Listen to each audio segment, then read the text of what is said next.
UFC 239 featured two pretty crazy injury scenarios. We first saw Ben Askren get knocked out in the opening seconds after taking a flying knee to the head, and then Thiago Santos managed to tear multiple ligaments in his knee, but still be able to fight. Welcome back, everybody. For those new, my name is Brian, and I'm a doctor and a sports fan, and it's my goal here to combine those two interests to help explain different sports injuries and sports medicine topics in a way that you all can learn from and understand. In this video, we're gonna focus on the concussion sustained by Ben Askren, and in particular talk about what exactly could have been going on when it looked like his body kind of went into this abnormal position or kind of posturing after he got knocked out. Make sure you guys subscribe if you like this type of content and want to stay up to date, and let's get started. We see concussions all the time in professional sports, but particularly in mixed martial arts. While concussion is by definition a mild form of traumatic brain injury, there's a pretty big spectrum in terms of how severe that concussion might be. In some particular instances, the concussion is so severe that the body can have response such as seizures, or even go into these abnormal positions we call posturing,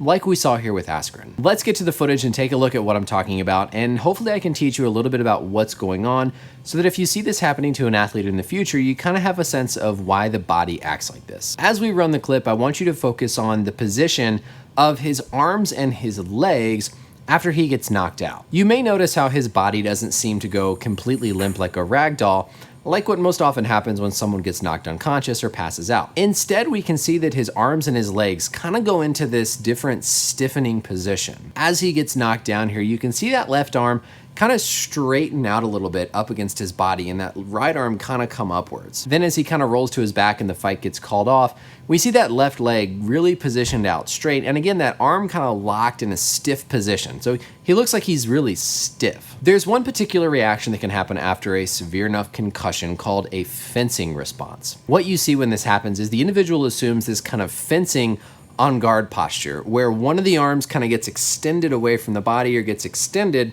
while the other arm is kind of flexed, sort of like a fencing position. One of the more notable instances of this was with Javid Best, when he suffered a concussion and had this response where you can see one of those arms getting extended out in front of him. This is a classic example of that fencing response. So that looks to me like what's going on here with Askren. Now, it's not perfect because of the way that the referee is kind of pushing him down and the way he's rolling over to the side, but that's what this reminded me of when I see it, and something that's, I think, valuable to learn about. Now, you know we gotta learn about what exactly is going on inside the body to cause this sort of a reaction. Keep in mind, it's completely involuntary. This is something that the body just does after a severe enough injury to the head. The belief is that if you get hit in the head hard enough, you can sustain enough force to part of the brainstem to cause this abnormal kind of reflex or activation pattern in the nerves that cause the body to go into this fencing position. The vestibular system in the brain is the system that kind of deals with orientation, balance, understanding where our bodies are in space. The fencing response is thought to come from this activation of the vestibular system. When this portion of the brainstem gets activated, it can send these signals down to the nerves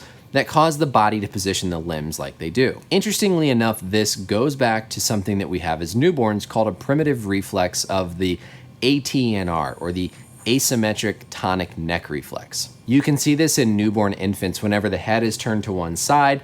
The same arm on that side of the body extends outward and the opposite arm kind of draws up towards their chest. Now, these reflexes go away later on in life so that we can function properly and don't have this automatic response, but it's the similar mechanism to what happens with the fencing response after a concussion. You might be familiar with two other types of abnormal posturing or body position called decorticate posturing and decerebrate posturing, and these have different mechanisms but are also indicative of pretty severe injury to the brain. Let's bring all this back one more time to Askren's concussion. As we see him go down to the mat, it looks as if that left arm is kind of wanting to extend out away from the body while that right arm is kind of bending and coming upwards. He doesn't go completely limp and completely loose. He's having this sort of a posturing response because of how severe of a concussion was sustained in the brain. So keep an eye out for this when someone has a concussion in a sporting event. This typically indicates a more severe head injury than just a mild concussion where someone's able to get back up and keep playing, but it doesn't necessarily indicate that there's been any sort of bleeding or structural damage to the brain. That's it for the video, everybody. Thank you as always for watching. Feel free to leave any comments, questions below about this video, ideas for future videos,